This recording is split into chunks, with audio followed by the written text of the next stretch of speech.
வாய திறந்தாலே பொய்தானா? நிர்மலா சீதாராமனை பார்த்து எகிரி அடிக்கும் திமுக. என்ன நடந்தது? மத்திய நிதியமைச்சர் நிர்மலா சீதாராமன் கோயம்புத்தூர்ல வணிகர்களை சந்திக்கும் போது ஒரு கேள்வியை எழுப்பினாரு. முதல்வர் ஸ்டாலின் குளத்தூர்ல போலி வாக்காளர்கள் ஓட்டு போட்டு தான் ஜெயிச்சாரோன்னு ஒரு பாம் போட்டுட்டாரு. அது மட்டும் இல்லாம எஸ்ஐஆர் கணக்கெடுப்புக்கு எதிராக போராட்டம் நடத்துவது திமுகவின் ஆட்சி தவறை மறைக்கும் முயற்சி என்றும் அவர் குற்றம் சாட்டினார். ஆளுங்கட்சியான திமுக இதை சும்மா விட்டுடுவாங்களா? இதோ வருது பதிலடி. மக்களுடன் மக்களாக இருந்து ஜெயிச்ச எங்க தலைவரை பத்தி தேர்தலில் போட்டியிடாம நிதியமைச்சரான நீங்க எப்படி பேசலாம்னு திமுக நேருக்கு நேர் கேள்வி கேட்டிருக்கு. இடி, ஐடி, சிபிஐ எல்லாம் போதாதென்று தேர்தல் ஆணையம் மூலம் ஜனநாயகம் புதைக்கப்படுதுன்னு பாஜகவை திமுக சாடுது. உங்களின் பிரம்மாஸ்திரம் வர்ணாஸ்திரம் எதுவும் இங்கே எடுபடாது.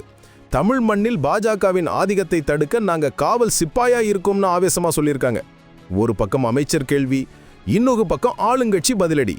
இந்த அரசியல் மோதல் தமிழ்நாட்டு அரசியலை எங்க கொண்டு போக போகுது? மக்களாகிய உங்களோட கருத்து என்ன? கமெண்ட்ல சொல்லுங்க.